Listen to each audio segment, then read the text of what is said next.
So that should be recording now. You should have all received a sort of notification saying you're being recorded. So thank you for that introduction, David. As David mentioned, I've got a long connection to this part of the world, and I've been coming down here my whole life. I'm an associate professor at the University of Newcastle, and my expertise are the processes that drive change along our coastlines and the processes that drive hazards on our coastlines. So I've prepared a presentation today that covers the basics of coastal and dune processes, a little bit of sort of dune management 101, and then covers off on the results of the work that I've done down here. And then Katie's going to finish off with a bit of a talk about how she wants to proceed from here, and how hopefully you guys will take some of these learnings and implement them into your community.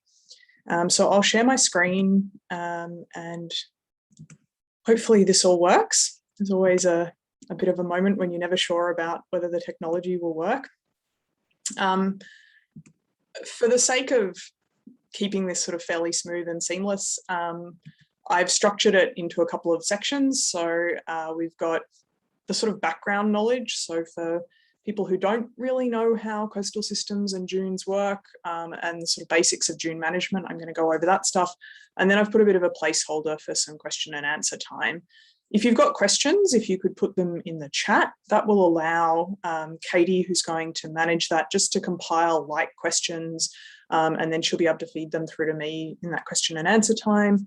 I'm then going to go over my observations of the Rosedale dune health and what I saw during my time when I really actually came down here to focus on looking at the dunes at Rosedale, and then the recommendations derived from those observations. And then I've got another question and answer placeholder for that kind of stuff. And then I'll hand over to Katie to talk about what your action plan will be. And as I mentioned, if you have any questions, just post them in the chat. So Coastal and Dune Processes 101. I could give an entire university course on this, and I do, in fact, but this is a very quick kind of course on how coastal systems work and how dunes work. So when we look at our coastal region, we can divide it up into a range of different zones. Hopefully you can all see, actually, I might just get a pointer up rather than my mouse. It just makes it a bit easier. So from the right-hand side of the diagram, we start in the nearshore region, and we have the surf zone. So these are the areas of our beach that are always wet. So we've got outside of the surf zone is beyond where the waves are breaking. The surf zone is where the waves are breaking. And then the swash zone is that area of the beach where the waves run up and back across the beach face. We then move up out of the area of wave action into the sort of upper part of the beach. So this is the bit of the beach that will be influenced by waves at high tides or during storms. And then we move up into the dune system. So we transition from waves being the dominant process driving the environment to wind. We come up into the sort of first part of the dune. We might have a fore-dune, and then we move into the hind dune system. So we divide our coastal region up into these different zones, and I'll talk a bit more about them in a bit.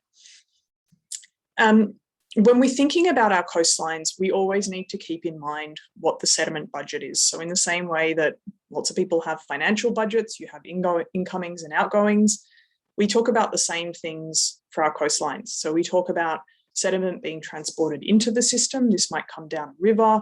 It might be transported along the coast into the system. So it might come around the headland. So for example, for Rosedale, it might come through that gap between Jimmy's Island and the coast.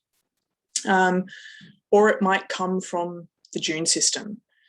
And then we have outgoings. So we have sediment loss offshore during storms. So when sediment is taken off the beach and placed outside of our beach zone, sediment might be lost into our estuaries, or it might be transported out of the area. So for example, it might be transported around the northern headland of Rosedale.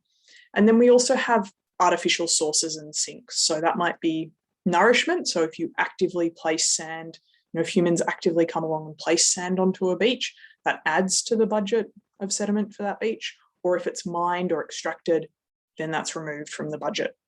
And all of these things interact. So when we look at the dunes, for example, we can't think about the dunes without thinking about what's happening on the beach or what's happening in the adjacent estuary or even what's happening on the beaches to the north and south, because it's all interconnected. Now, beaches tend to have erosion and recovery or accretion. So accretion is the term we use for when sand is brought back onto the beach after a storm. And they tend to have these cycles. I'm sure that you've all observed them at Rosedale. And if we imagine a system that over a very long time is inherently stable, we can think of it as having no permanent sand loss or shoreline change, but we have sand being taken off the beach and out of some of the more frontal dune sections. It's taken offshore during storms, and then it's transported back onshore to re-establish the beach and dune system after a storm. And typically we see that the recovery from a big storm, so for example, from the 2016 storm, when that's been measured, we see that that takes several years. So the recovery process is much, much slower than the erosion process. We can think about the sand stores in the dune as being a bit of a buffer, and they're periodically reclaimed by the ocean during severe erosion events, and then they're returned to the beach during recovery processes. And it's a slow process whereby waves bring the sand back onshore through the surf zone, through the swash zone, and then it's blown up into the dunes by wind processes. Now, it's all well and good to think about what happens today, but we really need to consider what the likely impacts of climate change will be on our coastal systems. Now, there has been work done for the whole of the New South Wales coast, but it's unfortunately not publicly available. It's not work I did, so I can't share it. And I'm not actually even sure if Rosedale was modelled in this process, because it was mainly focused on longer beaches. I'm not sure what the beach length cutoff was. But what we see from this modelling, and this is really the best work we have for New South Wales at the time, is that we expect coastal erosion exposure to increase with time and with sea level rise. And the reason primarily is because of sea level rise. So because the sea level is rising, we see the shoreline moving landwards through time.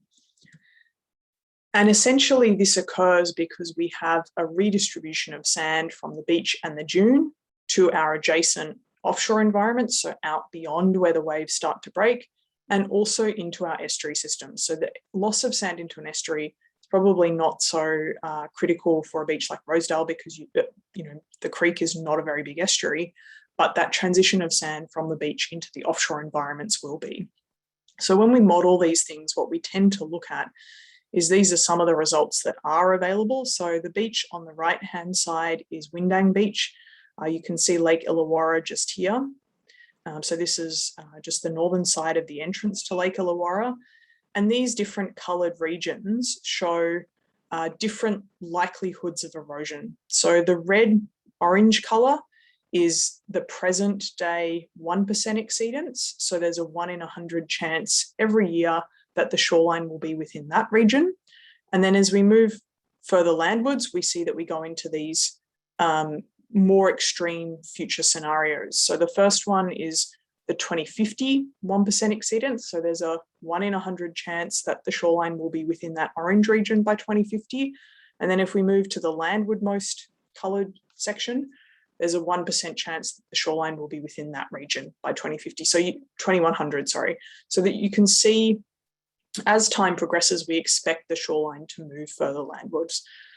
And there's no reason why we wouldn't expect anything different at Rosedale to what we see here. The scaling of it might be different, but we would expect to see the same trends. So moving back towards coastal dunes, what are they? They're a wind-deposited formation of sand that lies in the lee of a beach. And one of the key things that really defines coastal dune systems is that the sand is really well sorted, and it ranges in size from fine to medium.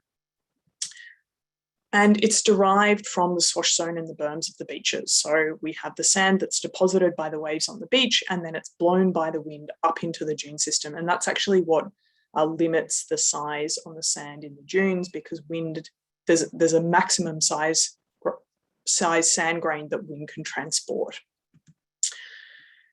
And the sand is deposited above the high tide swash limit, so higher than the waves can reach. And if you want dunes to form, you need two conditions. You need a supply of sand that has to meet those size criteria. If it's too coarse, the wind won't move it. And you need strong on to alongshore winds. So you need those winds to be able to move the sand. And if we look at a dune system, we can divide it up into a few different parts. So here we've got a schematic on the right-hand side with different parts of the beach and dune labelled. And we tend to talk about the active dune zone consisting of a foredune, which is the sort of main first dune. We often have what in the US they refer to as an embryo zone, embryo dune, what we refer to in Australia as an incipient dune or incipient foredune here. And this is this sort of first initial dune that forms once a beach starts to recover. It's where the spinifex starts to just extend towards the ocean and where sand starts to be deposited. Landward of that foredune, we may have a dune field. It may consist of multiple dunes, it may consist of multiple foredunes, and it may extend kilometres inshore, depending on what the system looks like. And they can be stabilised dunes of varied form. They can be unstabilised, so they can be bare sand. And that tends to result from blowout or migration. So sand that's deposited in this initial foredune is then transported further landwards with those onshore or alongshore winds. So, as I've said, dune systems are formed because of wind-blown sediment transport, but that process is impeded by a number of different things. So some of the things that impede that process include moisture, so it's much harder for wind to transport sand if it's wet, vegetation, debris, and also uneven surfaces. So all of these things will slow down or completely stop how much sediment transport is happening within our dune system. Moisture causes the sands to behave more cohesively, so they stick together and resist erosion. So dunes don't tend to form when it's really wet. And vegetation or objects near the surface lead to a greater surface roughness, so they make the surface more variable. And this means that the wind closer to the surface of the sand is actually slowed down. So if wind will, for a given wind speed, the wind will be faster right above bare sand than it will be above bare sand with sand with vegetation on it. And so vegetation actually slows down the wind, and it means that any sand that's being carried by the wind can be deposited out and build that dune system. So it also results, that lowered wind velocity, in a reduced erosive capacity of the wind. So vegetation both enhances deposition of sand, so the sand being added to the dune from wind, but it also reduces how much the wind can erode the dune. So if we take a bit more of a closer look at the dune system, we have the incipient dune here, we have the first foredune or frontal dune, and then we have the hind dunes. Now, these three different parts of a dune system are most clearly obvious in the central part of Rosedale Beach, so in front of the car park. You have a very clear foredune, or let's say going from the other way, let's say going from the car park, you have the hind dune system, which is where you have the casuarinas. You go up onto the crest of the foredune, so it's the highest point before you start to come down onto the beach, and you've got some shrubs and so on up there.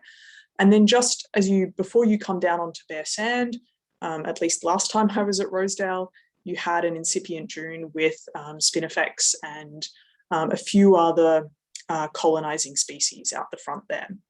And so this sort of morphology that we see here is most clear, and it's sort of most classically developed in the central part of Rosedale Beach.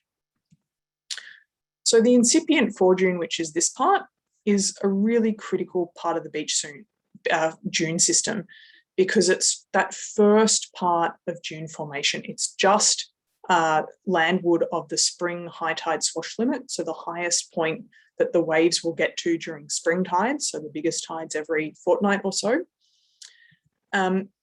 It's vegetated by grasses, so primarily spinifex, but a couple of other species in this area, and it's periodically eroded by waves. So it's completely normal that that incipient dune will be eroded now and again. And it typically runs parallel to the rear of the beach, so it should run roughly parallel to the shoreline. As I've said, it's commonly scarped or eroded by high seas, But the vegetation, depending on how well established it is, can do a reasonable job of holding it together. And then every now and then, in our bigger storms, whether they be, once every year, once every few years, once every decade, that entire dune system will go, or entire part of the dune system will go. Moving further landwards, we move into the foredune, which is sometimes referred to as the frontal dune. And it's the first major dune behind the beach in the incipient foredune, and tends to be much more well established and longer lived. Again, it parallels the rear of the beach, so runs roughly parallel to the shoreline. And vegetation in this region varies from grasses and low shrubs on the seaward side to maybe thicket and trees on the lee side. And this will depend a little bit on what sort of system you're in. It tends to be quite exposed to onshore winds and salt spray, and you often will end up with a sloping canopy. So you'll have plants down on this seaward side that tend to be lower, and they'll grow taller as you move landwards. So you form this sort of barrier to buffer the system. We also tend to see some soil formation due to the more established plants that we have here, and this tends to increase as we move in a landward direction. And the lifespan of a foredune varies from decades to centuries to millennia, and that depends on how large they are, how well vegetated they are, and it depends on the storm cycle on the coast that you're on. So the seaward side of the foredune might be eroded and scarped every few years to decades during extreme wave events. So like what we saw in 2016 in this part of the world, or in most of New South Wales, in fact. And then every now and then, very rarely, you would see complete erosion of the foredune, and that will take a very long time to recover. So moving further back again into the hind dune system. So this is the area behind the foredune, and it can be relatively narrow, or it can extend for a really long distance, as I mentioned before. It's typically removed from any sand burial, so it's not changing in elevation, whereas the foredune, particularly the seaward side of it, is often growing because sand is being deposited. It would be very, very unusual to have any wave erosion of the hind dunes. That would be in a very extreme storm. And it's a relatively protected environment. So it's protected from salt spray and strong winds. And as a result, you get more established vegetation. So it tends to be what we call tertiary vegetation. And in New South Wales, this tends to be dry or wet eucalyptus forest, depending on which part of the state you're in. And then as I said before, as we go further landwards, we tend to get more and more soil development, and that soil development, along with the vegetation, also holds the sand together. So I've touched on the fact that coastal dunes act as a buffer, but they're a really critical buffer between the dynamics of the surf and the beach environment and the stability of the hind dune environment. And it performs a number of different roles. So I've talked about how it works as a sand store. It's a region for vegetation succession. So you have this transition from the grasses of the incipient foredune through to casuarinas or eucalypt forest of the hind dunes. And it also provides protection from sand, wind, and salt spray. So in terms of dune vegetation, it's really, really critical because it traps the sediment that's blown off the beach or through blowouts. So there are like cutouts through the dune when you have an erosion event through the dune. And it traps that sediment. And it also shelters the sand surface, which prevents wind erosion from the sand. One of the key things about the types of vegetation that we get on dune systems is that they can grow up through the sand. So if sand is deposited on top of the vegetation, most of the species that we see on the incipient foredune and on the foredune are able to cope with that and grow upwards through the sand. And this is how our dune systems grow vertically through time. It allows vertical growth of the dune. The roots of the vegetation also act to increase resistance to erosion by waves. So if the dune system is impacted by a storm, that vegetation can, to some degree, hold the dune system together. Obviously, it depends on the intensity and the duration of the storm. But in general, as long as dunes are relatively well vegetated, they remain pretty stable. So that's really the kind of key thing to take away from this, is if dunes are well vegetated, they remain relatively stable. Now, dune vegetation species are dependent on a number of different things. They vary with location in the dune system, so you won't obviously get eucalypt trees growing on your incipient foredune. You probably inherently know this, but it's really there's a really strong zonation of vegetation from the incipient foredune through to the hindune. And vegetation is also dependent on the biogeographical location. So what latitude you're at, what climate you're in, what continent and region you're in.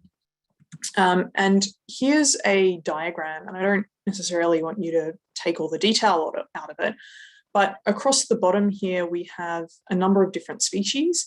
And then this diagram is divided up into 3 different regions. On the right is the incipient foredune, on the center is the foredune, and on the left is the hindune. And this vertical scale represents distance along the New South Wales coast from Tweed Heads at the northern end, right down to the southern tip of New South Wales here. And these green bars represent the distribution of each of these species. So for example, this species here, which is Banksia integrifolia, occurs all the way along the New South Wales coast. The other one here that's really common throughout the whole of New South Wales is Spinifex, which is this second green bar in the incipient foredune region that we see all the way along the New South Wales coast. So what this is telling us is that different species are more common in different parts of New South Wales. So we have this zonation based on latitude. This vegetation succession is really important because it, as well as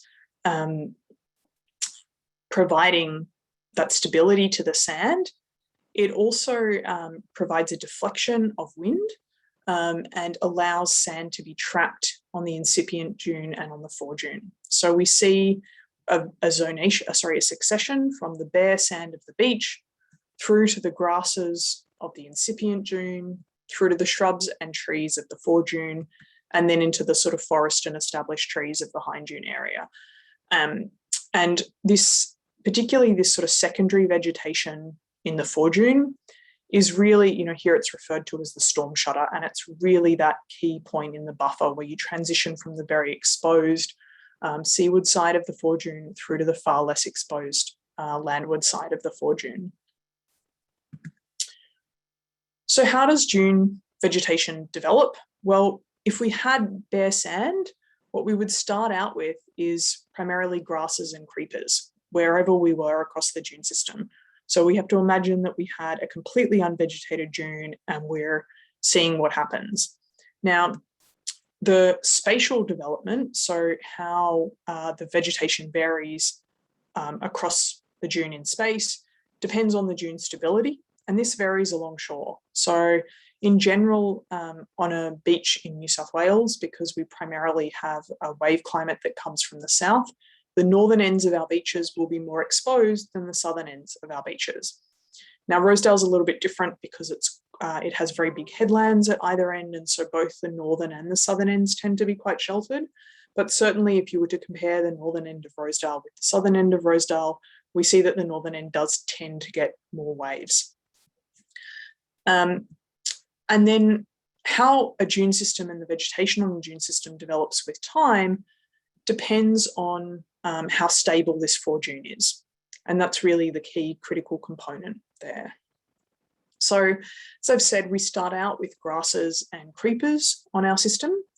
And then as we progress through time, shrubs and short-lived trees will start to develop on the foredune, some on the sort of top of the seaward side of the foredune, but primarily in the hinddunes. And then as time progresses even further, we'll start to see long-lived trees and what we call these tertiary species develop on the crest of the foredune, the landward side of the foredune, and into the hinddunes. Okay, so that's a really quick intro to coastal and dune processes. I'm now going to go over a little bit of stuff on sort of the basics of dune management, and these are the kind of concepts that we would apply quite generally anywhere. While I've got this photo up, this is a really kind of nice example of the different zonations that we have. So here we have an incipient foredune with primarily spinifex on it. If it was left to develop and it wasn't eroded, this would then build up and become what we would call the foredune, and a new incipient dune would develop to the seaward side of it. There's a region here that we would call a swale, which is sort of like a depression. And then we move up onto the primary foredune here in the central part of Rosedale Beach. So that's kind of how those concepts that I've just gone over relate specifically to the beaches at Rosedale. So when we're trying to manage a dune system, in general, what we're trying to do is ensure that dunes are able to provide ecological and protective services. So that includes those buffer processes that I talked about before, so buffers from storm, buffer from wind, buffer from salt spray, but they also provide really critical ecological services. So they provide vegetation, they provide habitat for wildlife. I'm not an ecologist, so I'm not going to talk any more about that, but you know, they're really critical services that dunes provide. And in general, we're trying to balance competing outcomes. On the one hand, we have a public that wants to access the coast. And then on the other hand, we may want to conserve or rehabilitate the ecological integrity of the coastal zone. And these two things can often be competing in terms of the outcomes and the actions that you might take to achieve either of those goals. And this is a challenge that we see in coastal management and dune management everywhere. How do we balance these different goals? One document that's quite relevant here is the New South Wales Coastal Dune Management Manual. It's now quite old, but it's still a really great resource, and I believe there is a plan to update it in the not too distant future. But it's available publicly online on the New South Wales Environment Government website. So what's generally involved when we're managing a dune system? So the first step we need to do is we need to plan what we want to do.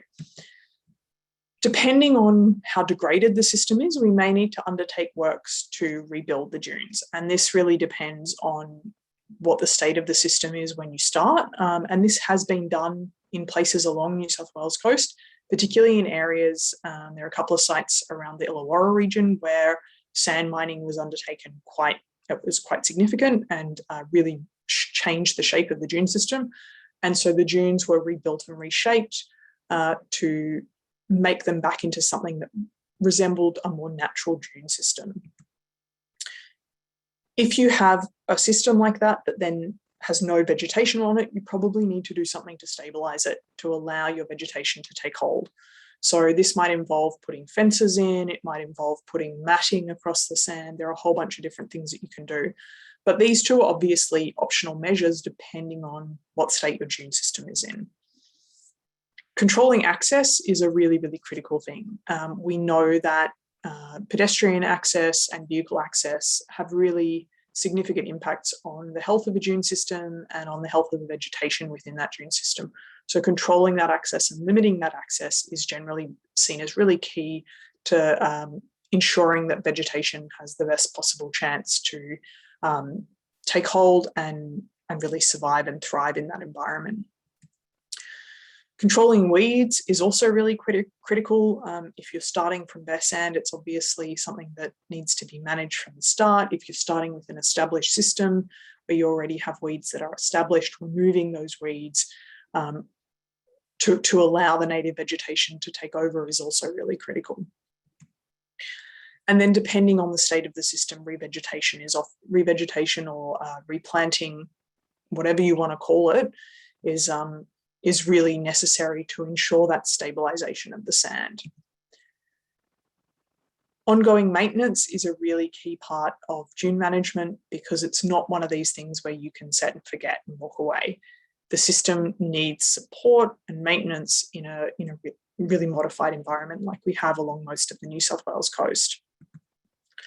And there's obviously a staged approach that needs to be taken to this. One thing that I didn't talk about in that list was monitoring. So it's all well and good to do all of these things, but you really need to be monitoring what's happening to the dune system if you want to know if your management actions are really being successful. So, you start out with an assessment, which is exactly what I've done, and then seed collection and propagation, site preparation, followed by planting, weed control and maintenance. And, if the system is maintained and weeds are controlled, you may find that planting doesn't need to be an ongoing process, but you really need that ongoing monitoring to be able to tell you if that's necessary or not. Access ways are a really challenging aspect associated with dune management, because we want to both encourage pedestrians and or vehicles across dunes, but we want to at the same time minimize dune or vegetation damage. So what we tend to see with access ways is they tend to erode downwards and become lower than the dunes on either side of them. That can then result in wind being funneled through that channel, which can further erode it, and you end up with a positive feedback loop whereby the wind erodes the access way, which further channelizes it, which means the wind travels faster through that access way, which erodes it more. So that can be a very challenging thing to manage. But in general, you would design access ways to avoid erosion. You'd normally align them at a right angle to the shoreline to minimize distance across the dune system. However, you would often take dominant wind direction into account with this as well. And then in terms of making access ways accessible, you generally need to take the gradient into consideration, so how steep the dune system is, and what sort of users you have. Do you need to avoid steps, for example? Do you need a handrail? These kind of things to make the access way really truly accessible to everyone. In terms of access ways, thinking about fencing is often really important as well, whether or not it's something that needs to be done. Dune vegetation, because of the way it grows and because of its natural habit to want to try to grow up through sand, it tends to be very susceptible to damage, and particularly to pedestrian and vehicular traffic damage. So fences can be really useful to preserve vegetated, whether they're natural or revegetated areas, simply to just keep traffic off those areas. And the type of fence that you use depends on a whole bunch of different things. It depends on what sort of beach area you're in, the location of the fence. So you probably wouldn't install a very solid, stable fence around the incipient foredune, because you wouldn't expect that it would, not be impacted by the wave system. You might install a much more solid fence into the hind dune system. Maintenance requirements, public acceptability. So, is the public accepting of a fence? If it's not, then it's not going to be a good thing to do. You need to maybe think about other options, such as fencing with vegetation, things like this. The area that needs to be protected, as I mentioned before, you would take a different approach on the incipient foredune to the hind dune, and then what materials and financing you have available to you.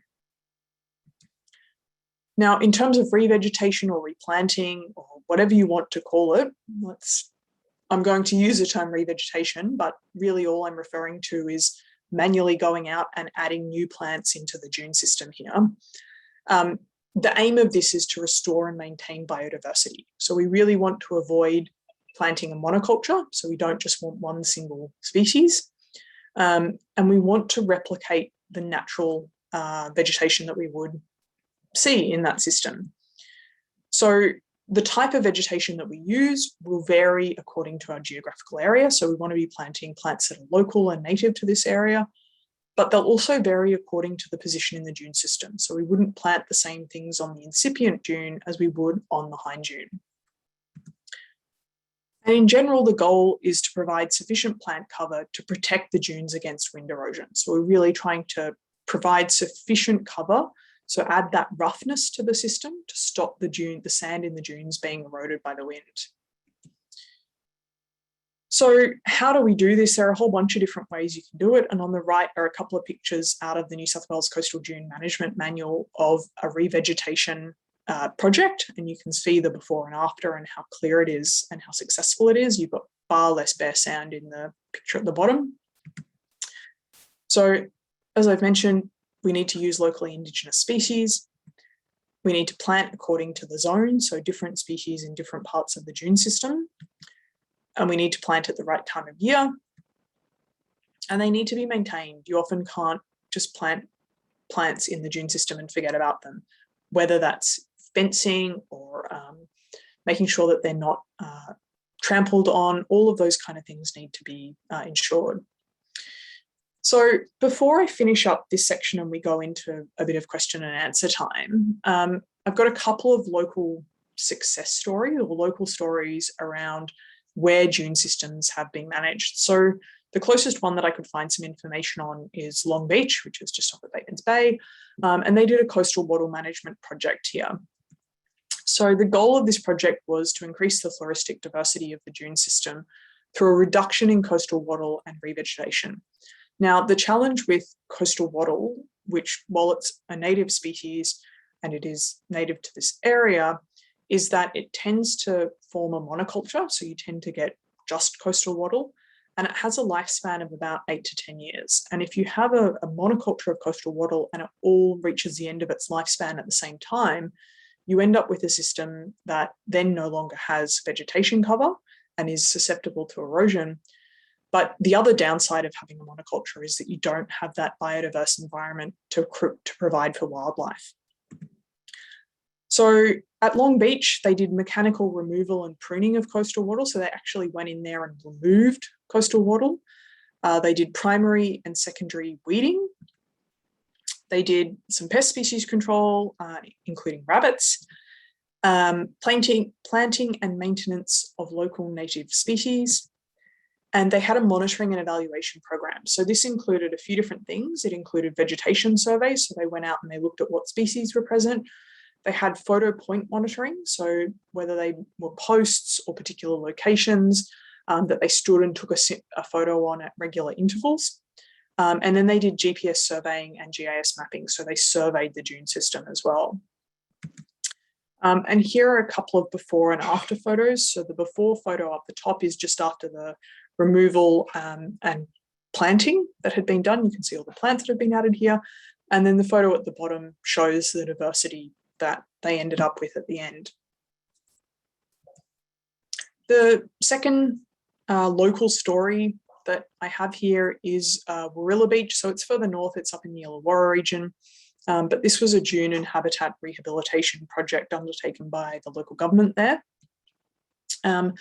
And they had a more general goal. It was just generally to improve the dune stability and resilience. And they also did have an issue with quite a lot of coastal wattle in this region as well. So they had a degraded dune vegetation, all poorly vegetated, and again, heavily dominated by single species, so coastal wattle and or tea tree, and contained a number of weed species as well. So they did weeding, mulching, and planting across the works area. They didn't, in this instance, remove any of the monoculture species. They just added additional species to the region. And yeah, so there was that focus on increasing the diversity across the whole dune system there. And revegetation, they did revegetation in areas where there was die-off or disturbed areas with poor species cover, or in areas where they'd weeded. So that's a really critical point there, that if you weed and you remove plants, you need to make sure that you're revegetating so you're not leaving bare sand behind. And again, here we have some before and after photos. So the before up the top, where you can see there's a lot of, this is the hind dune region. So they've weeded and mulched in the top photo. And then I think this is 5 years later in the bottom photo, where you can see the impact of the diverse vegetation that they've planted there. So that's the end of the first part of this workshop. So I've sort of left probably about 20 minutes or so for Q&A or discussion. I can see that there are a couple of chat comments. I might just stop sharing my screen for the time being. And Katy, if you want to throw any questions my way, I'm happy to answer them, or we can have a discussion here. So, any issues that you think I've raised here or things that you didn't understand, I'm happy to go back over and explain again. Okay, Hannah, there's a question that came through just about the effect of climate change on the movement of plants in a backward digression across the dunes and across the New South Wales coast. So whether it had changed your diagram. Yeah, so in general, look, I'll say upfront, I can't give a really specific answer to this because ecological species diversity and species distribution is not my area of expertise. But what we expect in general with climate change is that we will see an increase in latitude of species. So species will shift in the southern hemisphere, they'll shift southwards. So some of the species that we would normally see in more northern New South Wales, we might see starting to move into the southern parts of New South Wales. Having said that, though, the species that we tend to see here, particularly the most common ones, are pretty widespread along the New South Wales coast. So we would expect that most of those would still survive and thrive in this area. And we would see that, most of the species we have in our dune systems will be happy for the duration of their lifespan within our dune systems.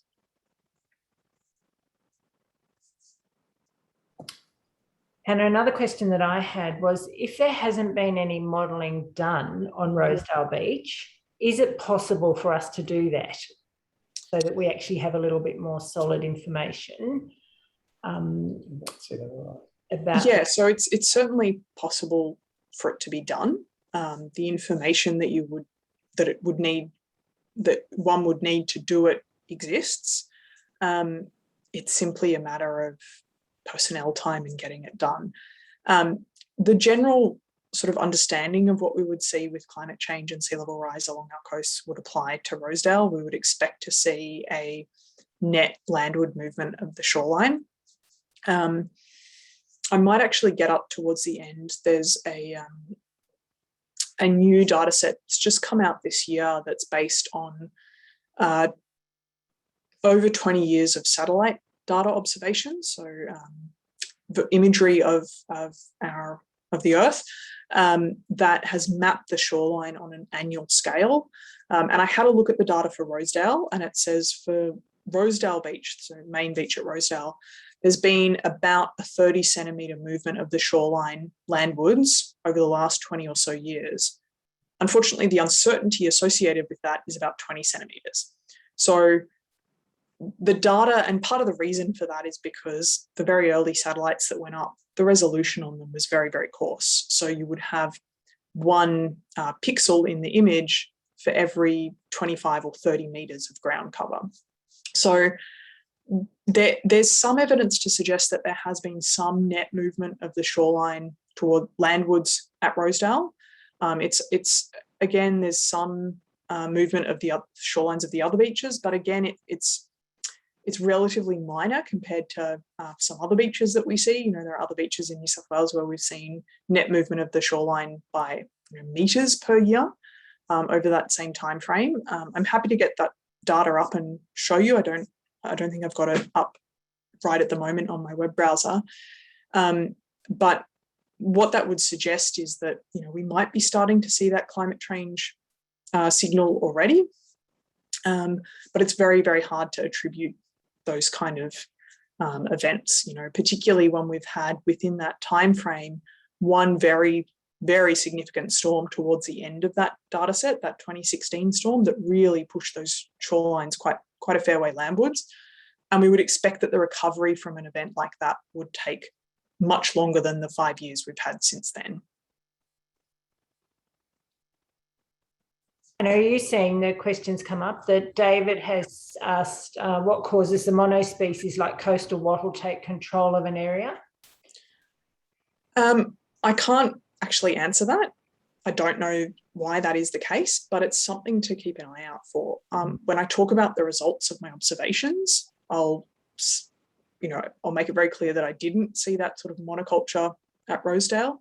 But it is something to keep keep in mind and keep an eye out for. So there are a couple of species. There's a tea tree, there's coastal wattle, and casuarina. There's a casuarina species that also tend to form monocultures. And really, it's just a matter of making sure that you have that diversity to make sure that all the plants there have a different lifespan. They're providing a different structure as part of the ecosystem for different organisms. So, different species of animals and insects and birds will all want different types of plants to have for their habitat. So that diversity is really critical. Yeah. Just on the touch of the monoculture, behind the main dune on the beach, main dune on Rosedale Beach, you've got all that casuarina that's growing there. And if we go back, that's in effect that's always been there, and it's if anything's expanded a bit to take over what used to be car park from the 1970s to fill in the gaps of walkways and the like. Is that an example of that monoculture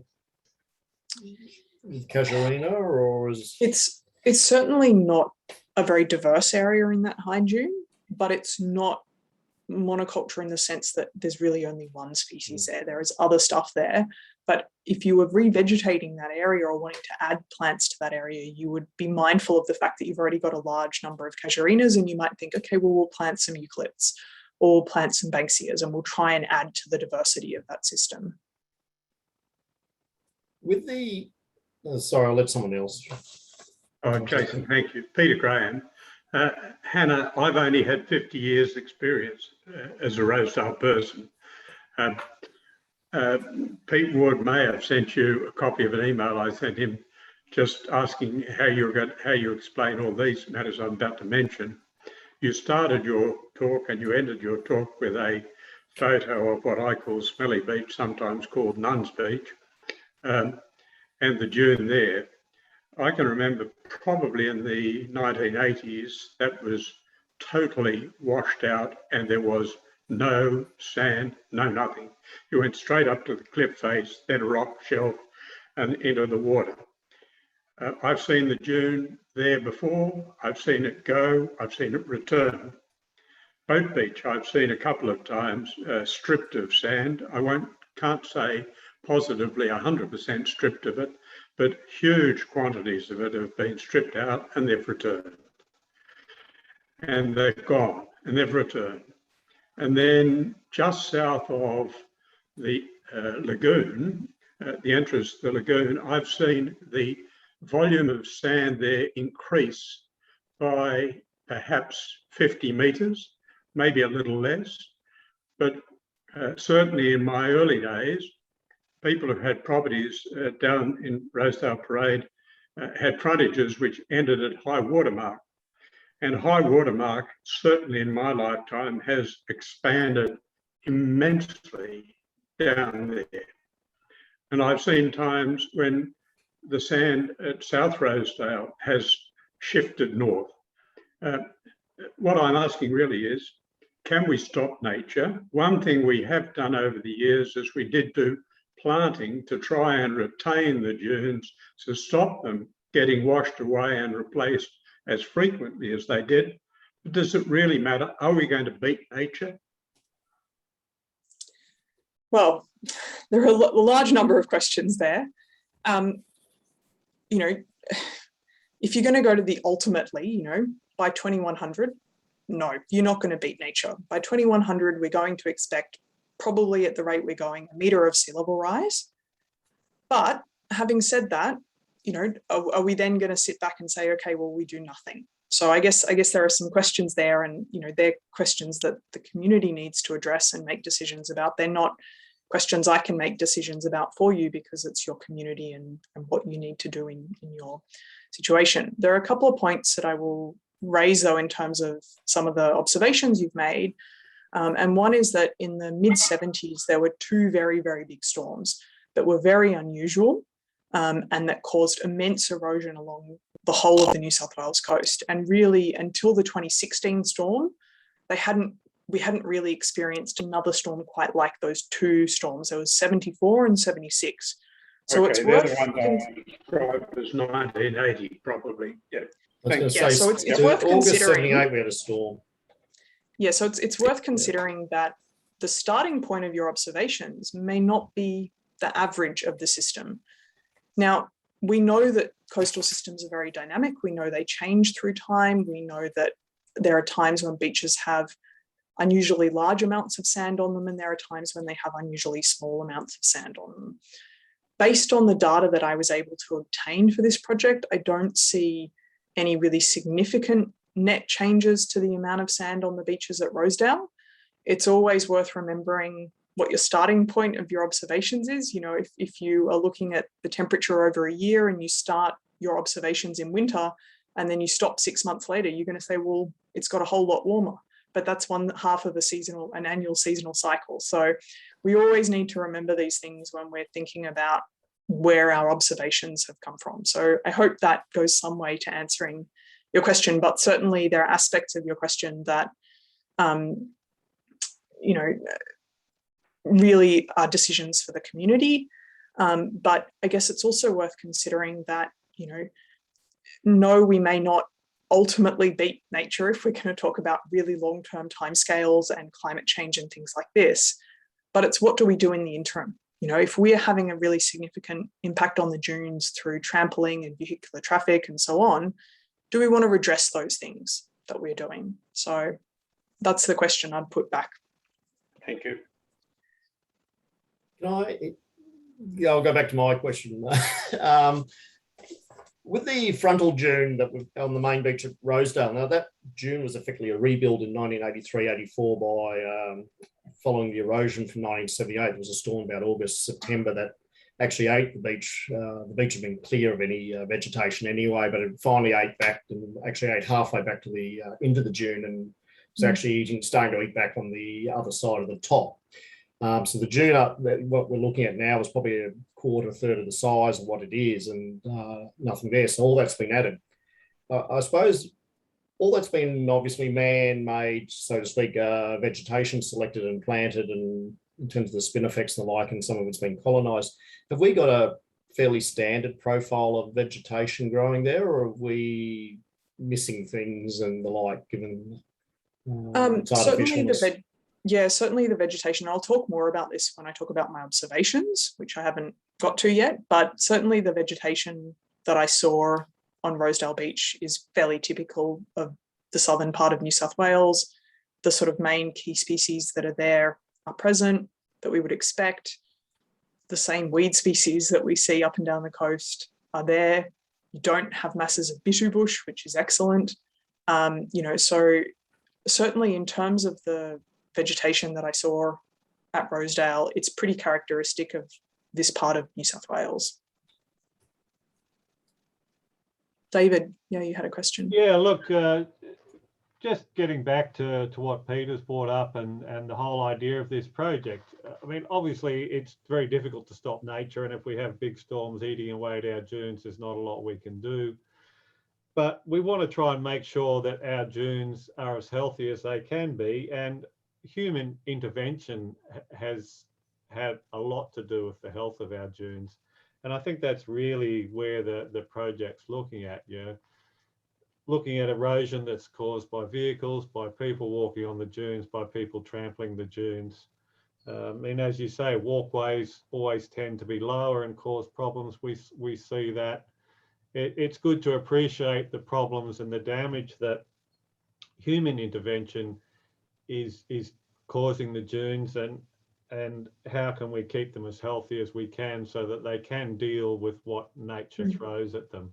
We're certainly not going to stop damage from those big storms, and as Peter said, the sand goes and the sand comes back, and as you have explained it, but you know, it's really just trying to keep the dunes healthy, keep the weeds out, keep the right sort of vegetation in there, and manage the access.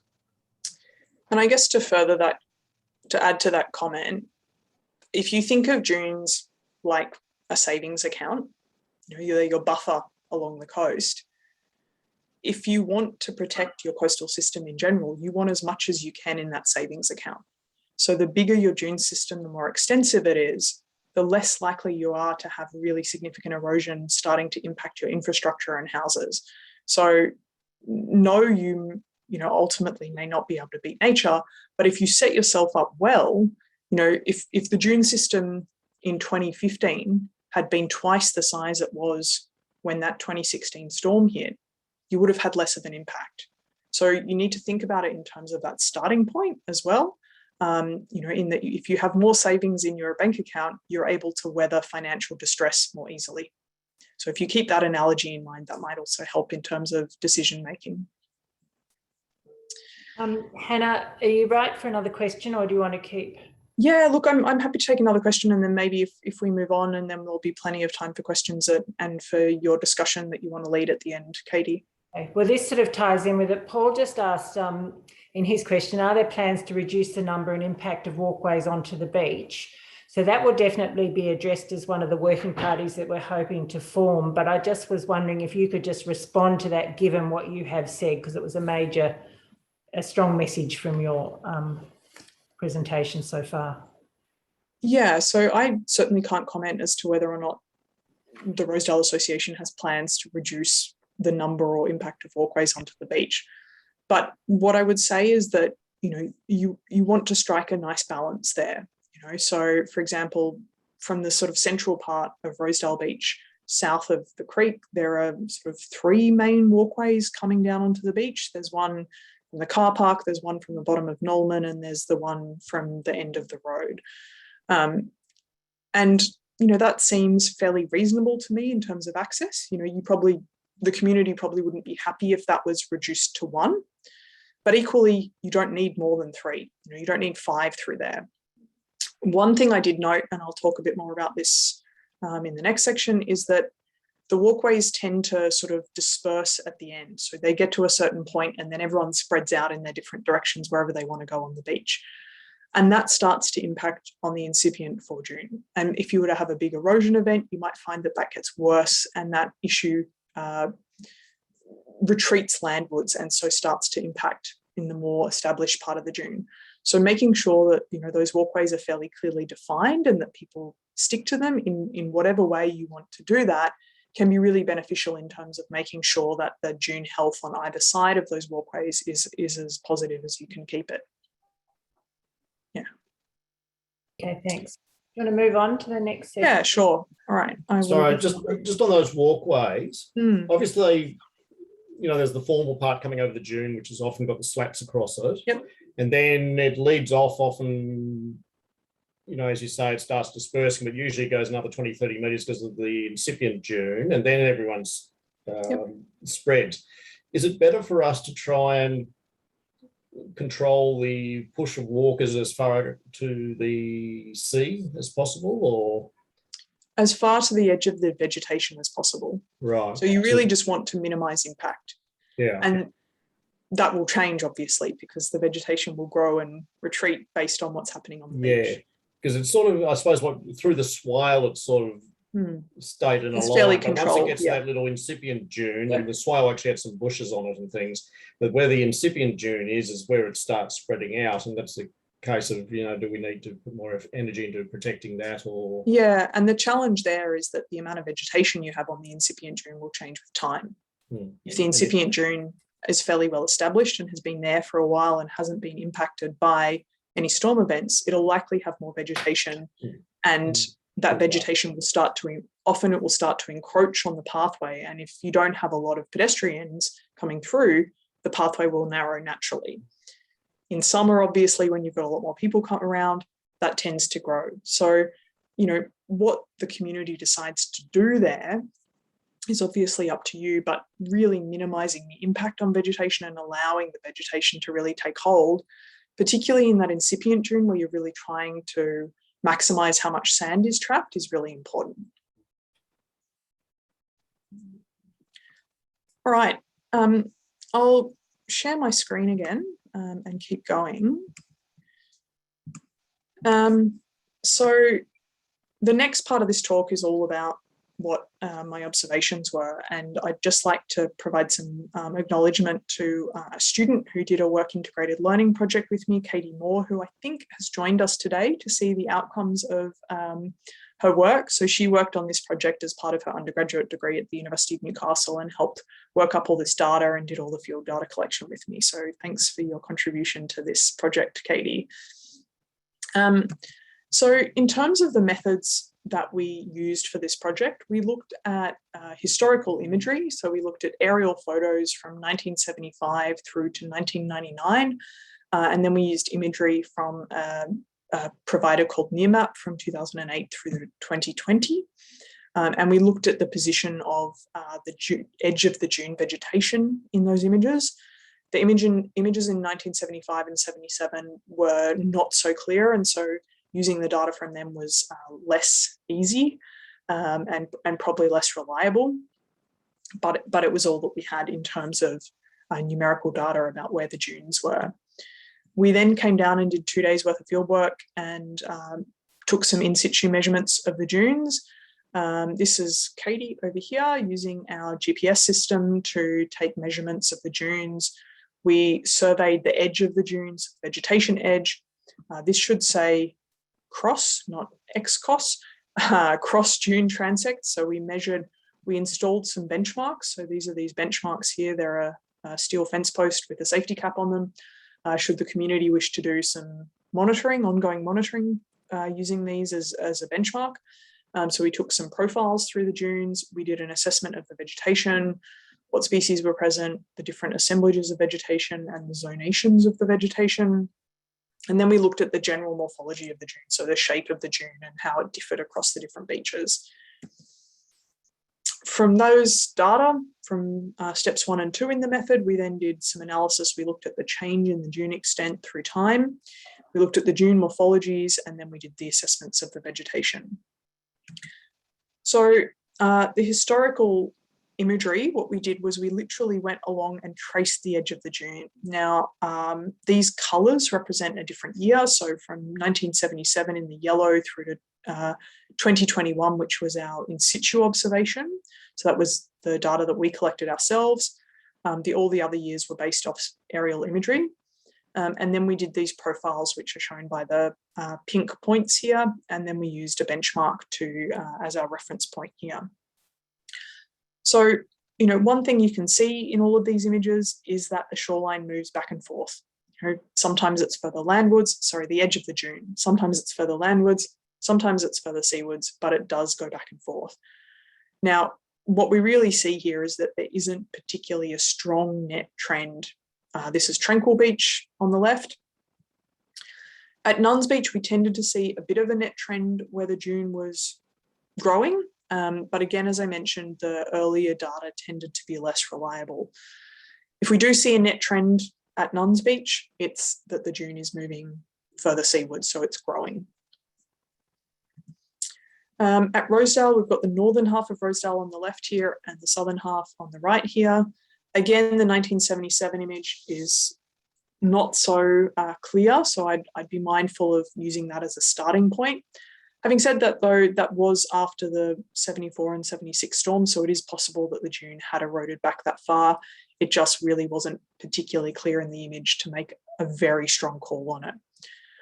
Again, we see a relatively stable dune position. At times it's further seaward, at times it's further landward, but there isn't a really strong, clear net trend at either the southern part of Rosedale Beach, the central part, or the northern part. There's no really strong, clear trend.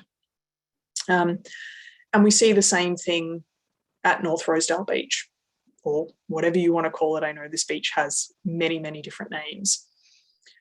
On the right-hand side, what we're looking at here is the width of the dune relative to our benchmark position. So here we see at North Rosedale, this yellow triangle represents our benchmark, and it's where the position of the edge of the dune sits relative to that. So what this tells us, so if we look at, say, Tranquil Beach, which is this purple one, we see that it goes up and down. It varies by about 15 meters, but it isn't, completely changing in one direction or the other. Now, the absolute values here, so whether we've got a width of 40 or a width of 5, really depend on where we put the benchmark, because we weren't always able to put the benchmark in a sort of equivalent position on each beach, because the dunes are really different on each beach. So what we're looking at here is what are the trends across a given location rather than comparing between the locations.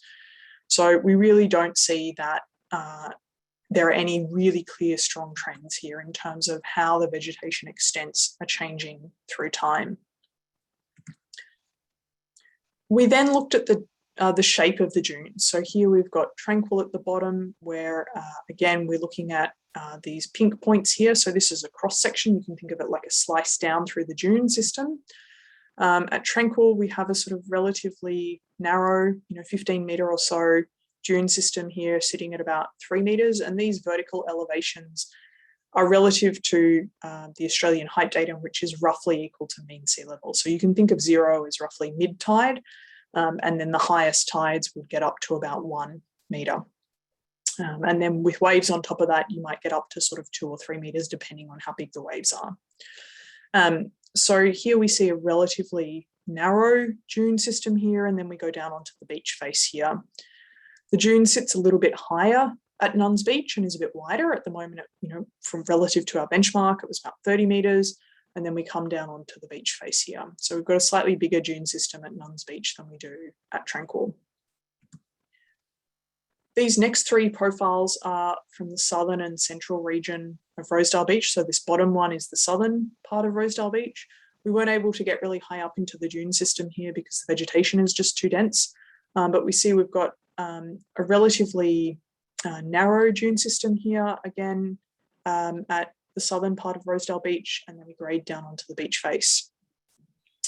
Now, these 2 profiles here, the black one is to the south of the car park, and then the grey one is a bit to the north of the car park.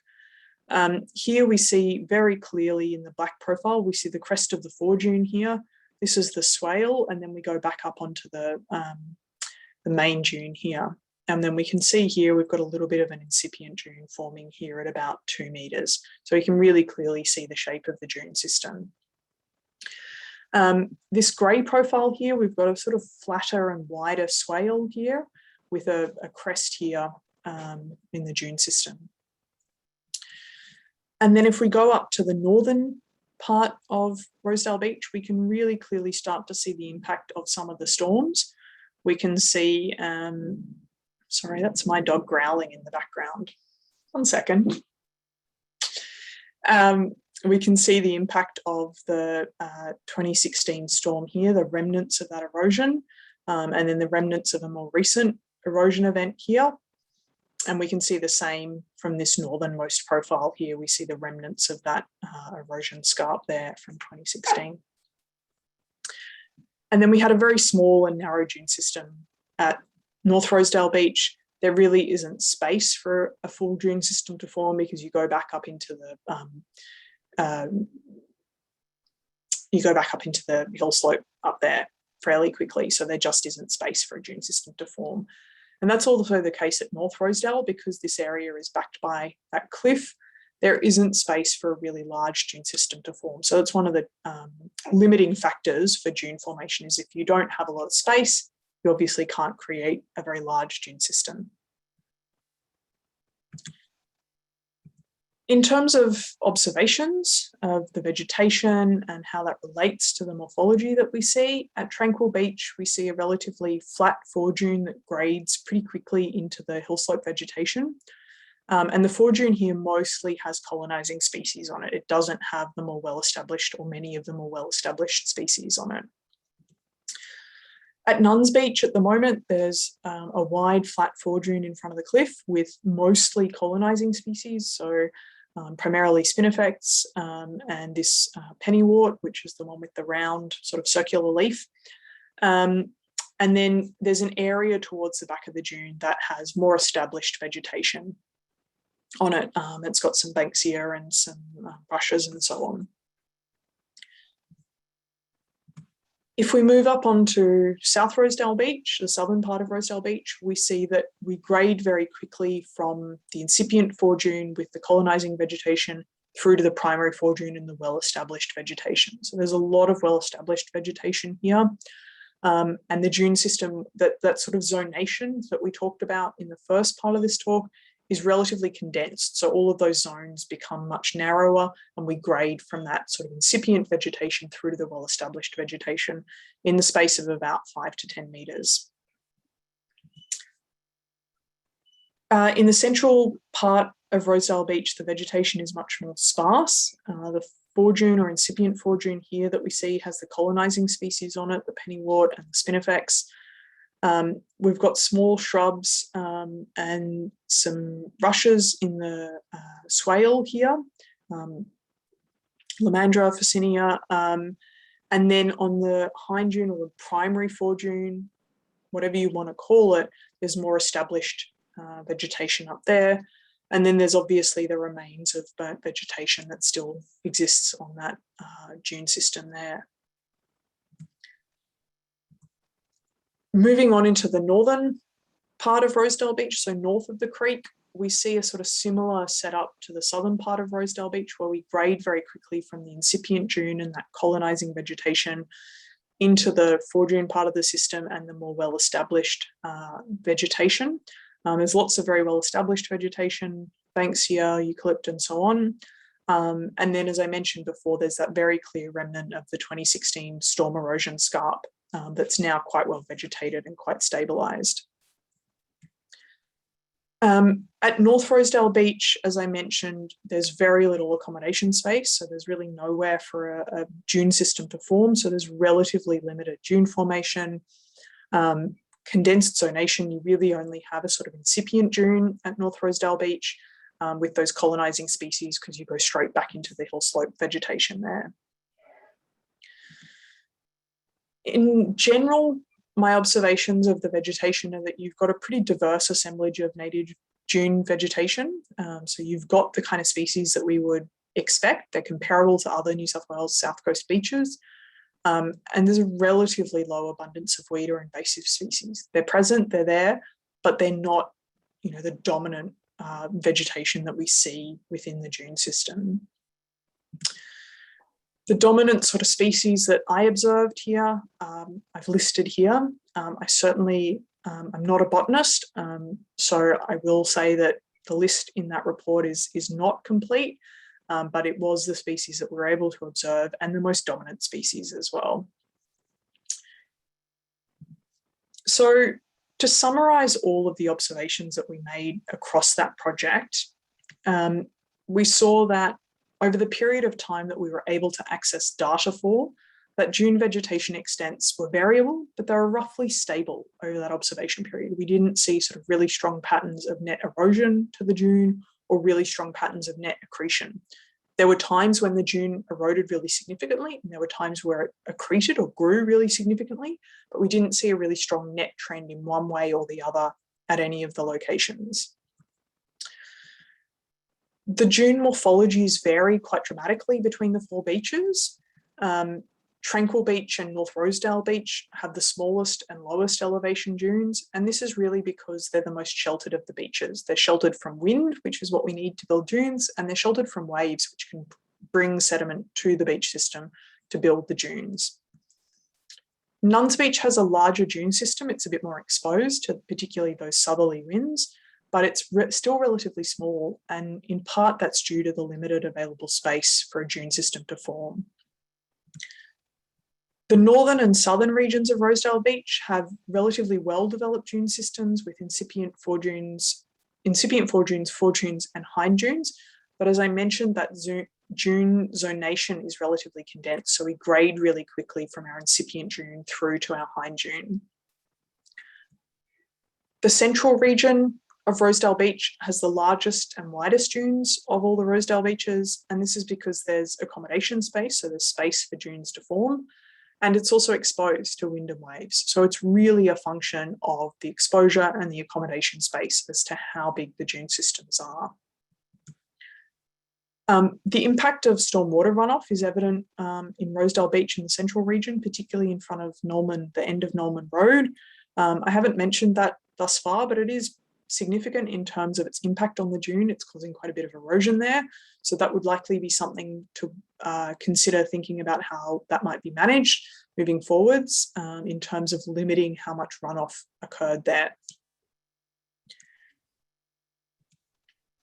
In general, we found that the dunes generally presented with a relatively diverse array of native species, and the vegetation assemblages that we saw at these beaches are comparable to what we would expect to other beaches in the region and in the southern part of New South Wales along the coast in general.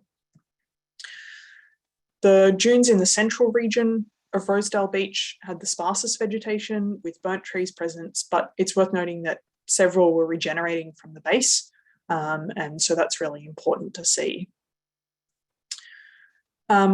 Some weed species are present, but the dunes are not overrun with weeds or invasive species, which is a good starting point because you can remove weeds then without completely ending up with bare sand. So from all of these observations that we made through our historical imagery analysis, our in situ data collection, and the analysis of our data, I've come up with a list of recommendations that would be my suggestions as to what should be done to best manage the dunes at Rosedale. So the first one is to increase community awareness of the importance of dune systems and dune vegetation. Now, this is really critical simply because if people don't understand why dunes are important, then the rest of the recommendations are not going to be taken seriously. So, it's fabulous to see so many people here today coming along to just hear about the results of this project. It's really important to continue with the existing strategies that are in place to control weed and pest species, particularly the rabbits in the dune system, and to control any other weeds that are present. We've talked about the importance of access ways and paths, and one of the key recommendations is really to implement and maintain a minimum of access paths to avoid trampling of dunes and dune vegetation. And we talked a bit about that in the Q&A before. It's important to continue to revegetate the dunes using a mix of primary, secondary, and tertiary native dune species. And whether or not you choose to, using sand fencing can help build up the sand in the dunes. But you can also rely on just the vegetation to do that. So that's a decision to be made. It's really important to take a targeted and staged approach to dune revegetation. You don't want to do a scattergun approach. You really typically, when you do this kind of thing, you want to mark out areas and take one area and do a sort of thorough job of it. Remove the weeds, do any revegetation you want to do, and start that monitoring program before you move on to another area. So take a really focused approach. In saying that, the clear starting point for this work would be the central region of Rosedale Beach because it has the sparsest vegetation, it's the most exposed, and it's where you'll get really the most bang for your buck in terms of implementing some of these recommendations to best manage the dune systems at Rosedale. So yeah, prioritise dune revegetation on the central region of Rosedale Beach. I'm getting ahead of myself. And I would really recommend implementing a community monitoring program to regularly assess the dune health. There are a few different things that can be done here, but I would really recommend vegetation surveys and dune surveys, so the morphology surveys, so replicating some of the data collection that we did as part of this project. And the reason for doing this is because you can do all the revegetation you want, but unless you've got the monitoring, you don't really know whether or not it's working. It's important that weeds are only removed in sparsely vegetated areas if the areas can be immediately revegetated. The reason for this is because if you remove the weeds and then you then expose the bare sand, you then make the dune really susceptible to erosion and you potentially lose the sand within your dune system because it isn't revegetated. So it's important that weeds are only removed if the area can be immediately revegetated to really stabilize that sand. And in the same vein, we only want to be removing dead plants and trees once replacement local native vegetation is sufficiently established, because even though those dead plants and trees, you might think, well, they're not growing, they're still providing three functions. They're providing the roots of those trees and plants are still there, which is stabilizing the sand. The structure of the trees and plants above the sand is still present, and so it's reducing the wind velocity and making the dunes less susceptible to erosion. And it's also providing structure and ecosystem structure for any wildlife within the dune system. So even though they might not be the most aesthetically pleasant, they are actually providing a really important function to the dune system. In terms of monitoring and evaluation, I've touched on this, but the methods that we would recommend to monitor would be a combination of a number of different things. Photo monitoring is a great way to monitor your dune system. One of the ways that you can do this is set up a mount or just a position that you put a camera in at the same time. You take a photo in the same time of day at a regular time interval. So, like the first of every month or something, and you take the same vista, and then you're able to look at the time series of photos to see how your system is changing through time. I would also recommend quantifying, so measuring the dune width and the dune volume, so how much sand you have within your dune system through some really simple surveying methods. And this is something that is used really widely. You can do it with a tape measure and a couple of poles, just to get a feel for what the amount of sand in your dune system is, and are you gaining sand or are you losing sand in your dune system? And then vegetation surveys, in the same vein as what we've done here, looking at what species you have in which part of your dune system, in which part of the beach, to see how that's changing through time, and it helps you assess whether or not your invasive species eradication strategies are working or not. Now, the key thing with this kind of stuff is that if you're going to monitor and evaluate, you need to do it regularly and you need to do it consistently. So you need to pick a time frame. You can do it monthly, or you're going to do it seasonally, or you're going to do it annually, and you need to stick to it. And that's really important because that allows you to look at, how things are changing with time. So that's all I have for the outcomes of the report. I didn't want to spend too much time going over them because it is all detailed in that report. And I know that I hope you've all been given access to that report so you can read it in more detail at your leisure. And I thought it would be best to use most of the remaining time. So I'll probably have about 15 or 20 minutes more of questions, and then I'll hand over to Katy, who's got some slides to share at the end. So I'll stop my share here, and I can see that there are already a couple of questions in the chat. So maybe we can kick off with those. Okay, so I'll just start at the one that came in last. So it's from Mark. In your judgment, what are the top 2 to 3 threats to the most vulnerable Rosedale dunes in the next 2 to 5 years? So clearly, to me, the most vulnerable part of the dunes is the central part in front of the car park. In terms of the key threats, I'd say when you have a really sparsely vegetated area, invasive species can really take hold really quickly. So that's one key threat. The other threat is that if it isn't revegetated, you lose the sand and you'll lose that buffer. And I know that rabbits have been a real problem there. So that's a big issue. The other issue in that central region, and I'm going more than 2 to 3, is probably the storm runoff, because if that isn't addressed and it gets worse, it has the potential to cause quite a bit of erosion there.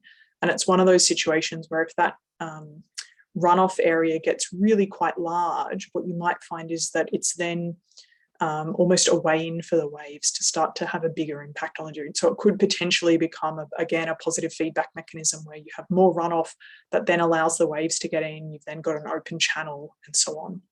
It can sort of spiral away. May I just say, Hannah, thank you so much for the clarity of your presentation. Can I just make one suggestion? It would be very unwise to be dismissive of the imagery that you got from 1977. The yellow line that was drawn that showed that the dunes had receded so far was exactly as I observed it in that time. Yeah, it's not that I'm dismissive of the imagery, it's that the quality of the imagery was such that identifying the edge of the vegetation was very, very difficult. So we did the best we could, but it's not something that I would be willing to say I'm very confident in those lines. So that, just as a point of clarification, those lines may be correct, but the quality of the imagery was such that that distinction between the slightly darker colour that you would see in black and white imagery of vegetation and the slightly lighter colour you would see for the sand was very, very subtle. So that's just, yeah. Yeah, okay, Hannah, I hear what you say. Mm. I just want to affirm for you that I think you've drawn the lines exactly as I remember it. Yeah. We all observed it and thought it was unbelievable that it Yeah, should and be as I so. mentioned, those storms in 74 and 76 were really unprecedented. Correct. Thank you very much. You're welcome. Hannah, there's just a question about Nuns Beach. Mm. So there's the sort of the northern, the bit that sort of backs onto Cook's Crescent. Mm-hmm. There's cliff, and then there's just the spinifex, and Yep. then nothing, no shrubs or anything else. And just recently, the last couple of weeks, there's been big southern seas, and a lot of that grass has been taken away. So should we be looking at putting in more shrubs and things there, or is it so exposed to the south that we just be wasting our time? Yeah, look, I think the challenge with Nuns Beach, so when we think about our coastal beach systems, one of the things we talk about is how embayed they are. So, Nuns Beach is what we would refer to as a really classic pocket beach. It's really sheltered by headlands on either side. And what that means is that the sand that is in the Nuns Beach system tends to stay in there. It takes a really big storm to take sand out and bring it around onto Rosedale Beach. And again, it would take a really big storm to bring some sand into that pocket, if you like. So you would think for Nuns Beach that the amount of sand that you have there is going to stay pretty similar. It'll move from the dune system into the offshore, and then it will move from the offshore back into the dune system as you have your storm erosion accretion cycles, your erosion recovery cycles. But you would expect that you probably, you're working with the same amount of sand. So there's only so much you can do there.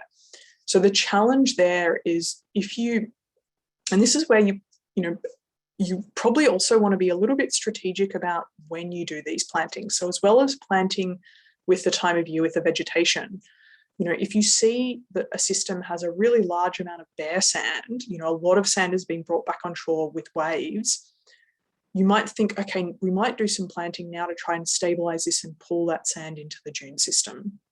So because when we see recovery of beaches after storms, the sand comes back onto the beach, but then it takes quite a bit longer for the dune to recover because vegetation takes time to grow. So taking advantage of some of those times when you see, okay, well, we've got a lot of sand that's come back onto Nuns, but after, maybe we had a big storm last year or something, but the vegetation hasn't recovered, that's when you might go in and say, okay, well, we're going to give this a bit of a kickstart and help those dunes recover. So I'm not sure if that really directly answers your question, but it's a bit of a challenging spot, Nuns Beach, because it is that sort of really embayed beach that has that cliff at the back. You're sort of working with a fairly fixed amount of sand, I suspect. So really our priority is the main beach in the middle. So that's... if you had to pick one spot to be your priority, the central part of Rosedale Beach is the clear priority in my mind. Okay. Does anyone else have a question for Hannah? No, it's okay. Oh, you covered it brilliantly. Well, if there aren't, Jason? Just touching on Norman Road where the water's coming out. You've got a creek running down, gully running down the side of Norman Road there, and obviously Norman Road was cut into which picked up a bit of the water as well, and obviously the asphalt, it's not going to go over the other side so much. But that comes down to where the house is on the other side, but there's a pipe that goes under the cul-de-sac there at the end and then into that little bit. So it's always been there, and it's always been sort of a natural water course. Obviously it gets, so let's say, eroded away a bit or the like with the water going over the edge of the cul-de-sac at the end of the asphalt. But it's sort of part of the natural bit there. So how do you suggest we sort of manage that there? Because I agree that it's eaten back towards the road a bit over time. Yeah. And you can see the dunes there are actually quite rough because they were never they were the actually original dunes before they did all the modifications in 83, 84 to rebuild it because it hadn't eaten back that far. So that actual bit there where the creek comes out was actually outside of scope and knowledge of the fencing there, which is old. So, I the mean, original from then. I guess one thing to keep in mind is that when, let's say 300 years ago in a completely natural system, there wouldn't have been any runoff there because you would have likely had most of the runoff come down the hill slope and into the creek before heading out offshore. So that's, worth considering. Obviously, we're never going to go back to that scenario, but the amount of runoff, minimizing the amount of runoff is the key thing to do there. So, for example, any plantings that you can do to minimize the rate at which water moves across the landscape will make a difference. You're really just trying to reduce the speed and volume to try to make the amount of runoff be, spread out over time. You want to minimize how fast that water's moving and how quickly it comes out of the system, just to really try to, if you can make it, if you can make the water flow become reduced, then you're going to end up with less erosion.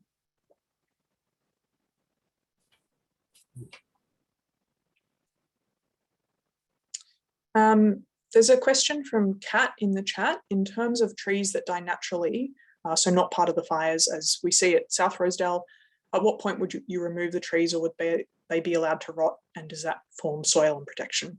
So yeah, I would be inclined to leave the trees there.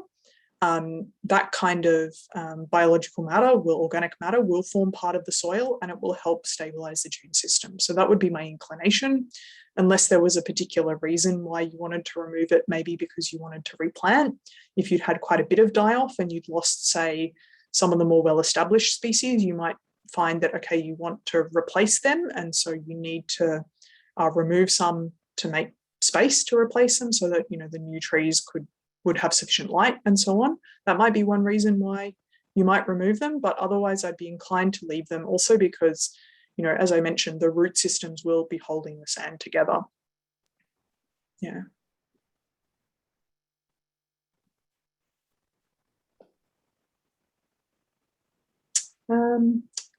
What changes are we likely to see with the new development on Harrison's farm? Yeah, well, that's a big question. I guess in terms of changes, one change you might see is additional runoff through Saltwater Creek. And that's, again, a potential problem in terms of erosion of sand out of that system and out of the beach. How much runoff occurs as a result of that will really depend on what sort of measures are put in place to deal with runoff and stormwater. So it's really hard to say because I have no idea what sort of development they're doing, but one would hope that there are going to be systems in place to deal with stormwater and not just put it straight into that creek system, and to ensure that we don't have really large amounts of really rapid stormwater runoff. But that would be probably one of the main concerns. The other concern would be increased access, increased pedestrian access, increased vehicular access. And that's where managing these access ways becomes really critical, because if you've got 3 or 5 times the amount of people walking up and down those paths, that's when you might want to start to think, okay, we can't just rely on sand. We need to put in some slatted walkways, or we need to extend the slatted walkway, because that helps keep the sand within that pathway. And just regularly making sure that that slatted walkway is still on top of the sand. It's not, if the sand builds up on top of it, you pull the walkway back on top so that it's keeping all that sand in place. So access and runoff will probably be the biggest issues I would see from that new development. Yeah.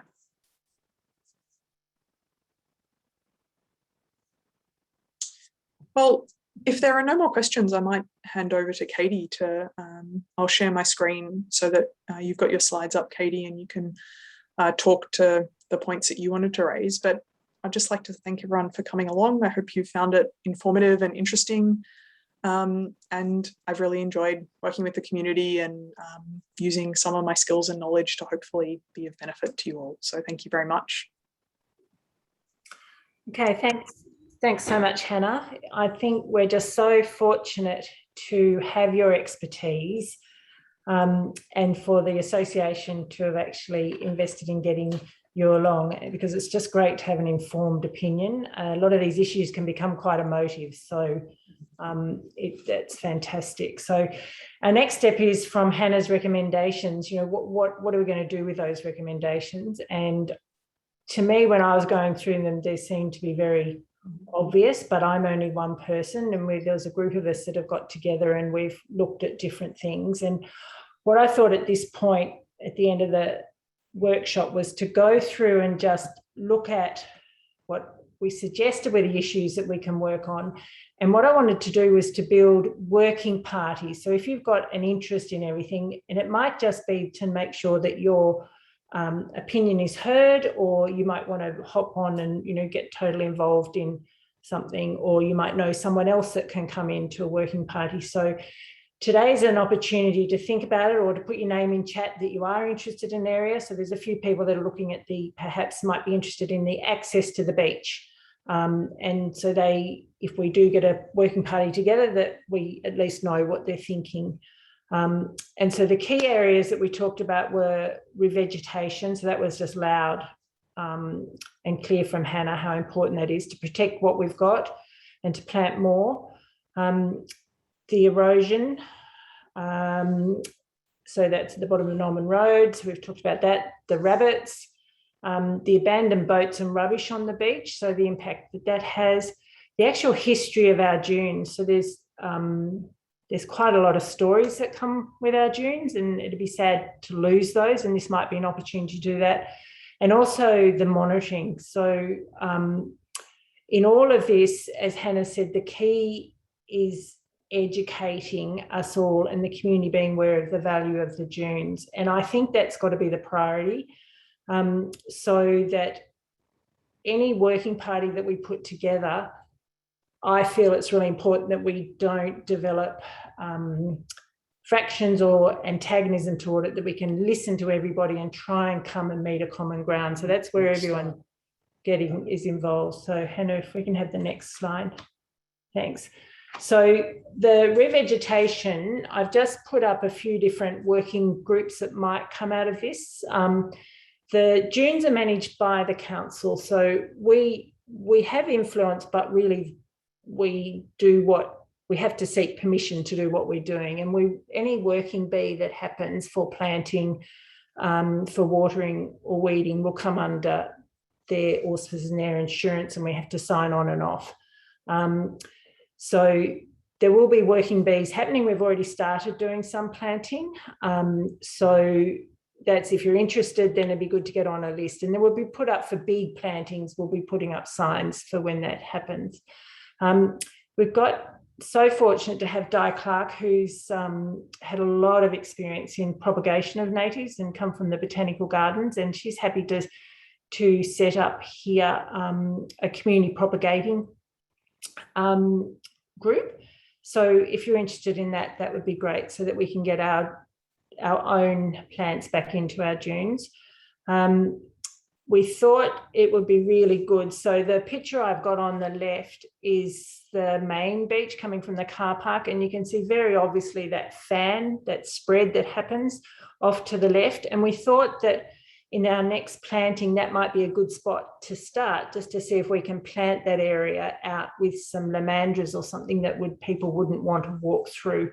And that would be sort of a bit like a test case, so that we can just gently introduce the idea that we want people to stay on the path, but if we have a group of people that come together and say they want to fence everything off and that's what they want, then, we would have to consider that too. But there was a general feeling with people I've talked to that we use the plantings first of all, to see if that's going to make an impact. And then, it might be in that working party that they look at getting the slats and negotiating with council to board the walks all the way down.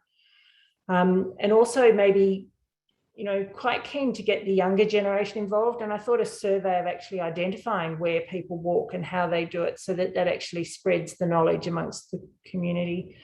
And another thought that came out was that we've got to know what we've got in the dunes, and maybe a plant manual, because when you look at what Hannah's identified, there are a lot of the Latin names, and I they don't register for me, but they do for someone else. So if we can have their common names and that we've got them registered and maybe on the website so that we all can be learning together with those. So next slide. Thanks, Hannah.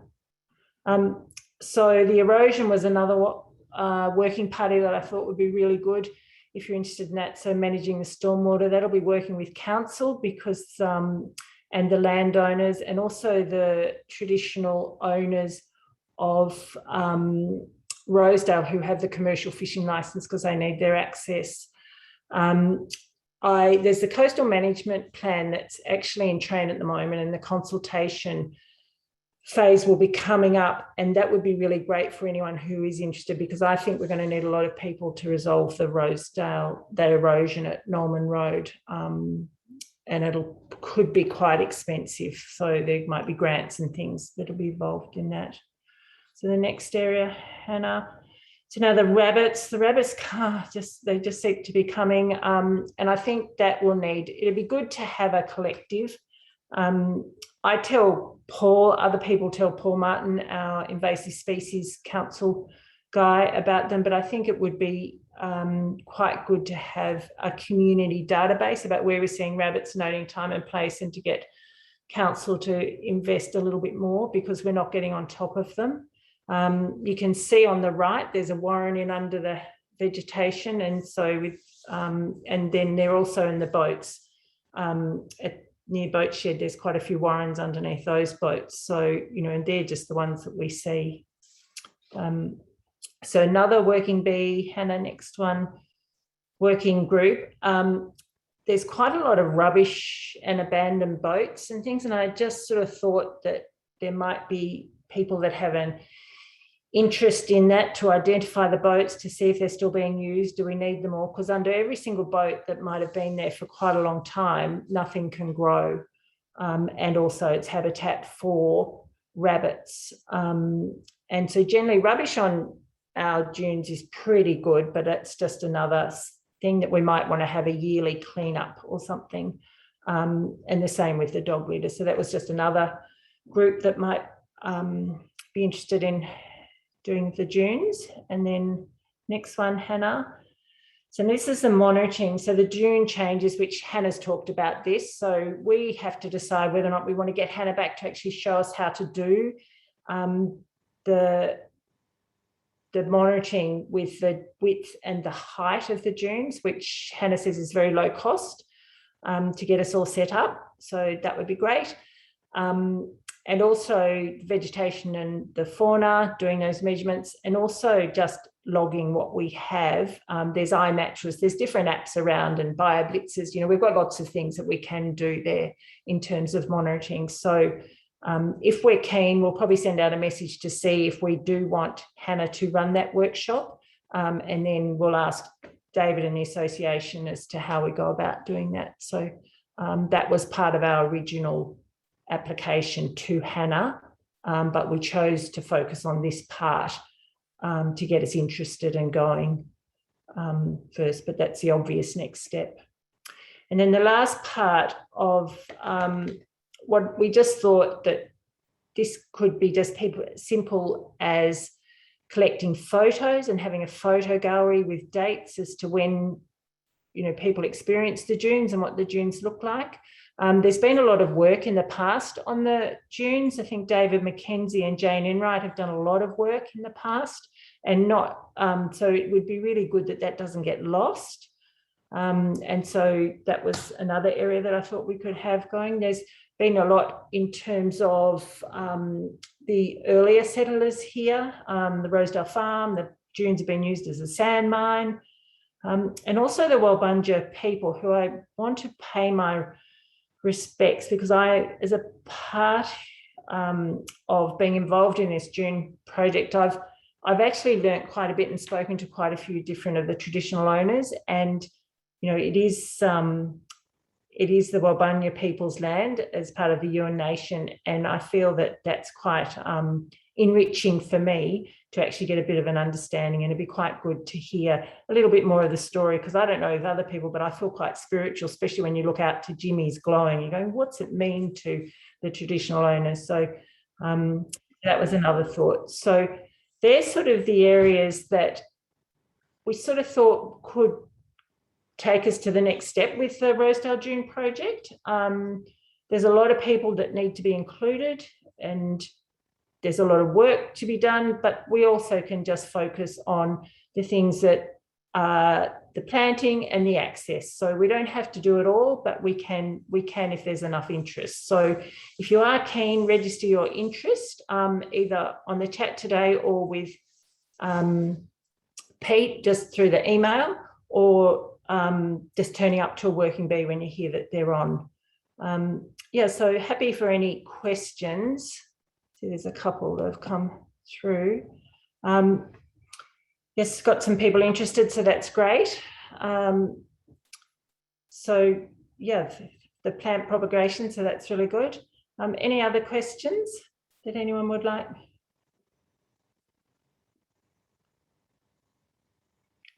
So I think the key is just to share with everybody, to let them know what we're doing, and to know that we're trying to minimise. I know from just meeting with Hannah, I've started putting my towel when I have a swim in a very different spot. So not on the green, but on the sand. So that was one learning that I've got. Okay. It's Di. Hi, Di. Sorry. I've just got a question about how are you going to set up photos and things like that, or information? Is that going to be part of the website? And that's sort of like a little mini project in itself, I guess. Yeah, so that's I see a lot of these Di as being little mini projects. So I haven't gone to that next step of how to do it. It's just, if you're interested, what do we want to do from it, and then sort out how to do it. But you know, obviously the website could be something that's looked at, and I would have thought that was a perfectly ties in with what the website already does, because there are pictures. Yeah. Yeah. But it'd be, you know, perhaps if someone was doing that, they'd do a call out for photos, and then they'd organise them in generational times and have captions, or they might want a story attached, you know, whatever comes out of that working group.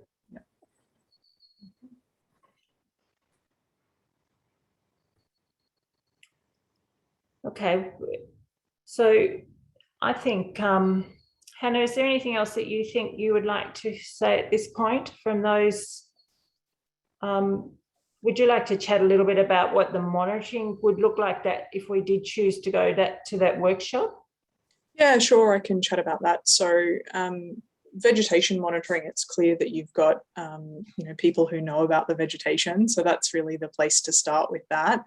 In terms of monitoring the dune system, you would do a couple of really simple things.